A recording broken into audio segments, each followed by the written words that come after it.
China has been actively bolstering the recovery of its economy, with efforts including an array of recent policies and measures to spur the growth of the private sector, consumption, and investment. The Chinese economy has been steadily recovering, reaping a 5.5% growth in the first half of this year, which is higher than that of the world's major economies. 今年上半年的经济增长，一些发达国家它的上半年的经济增长按预期来看都不到2%，所以从国际比较来看，我觉得达到这样一个5.5%的这样一个水平，实际上是并不容易的。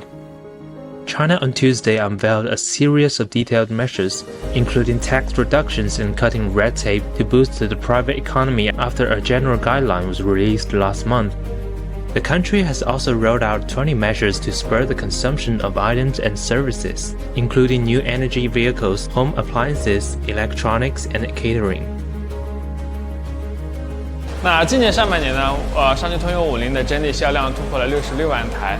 那在新能源方面，我们的新车50缤果上市4个月来销量突破了6万多台，那这个成绩是非常可圈可点的。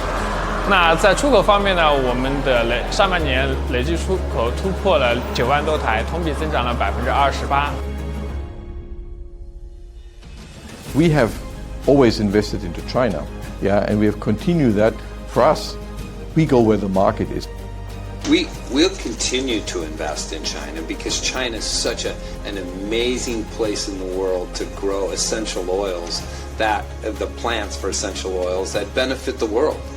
China is a fast-growing market and economy for us, so a lot of energy, a lot of talents, and it gives me a lot of confidence for the future.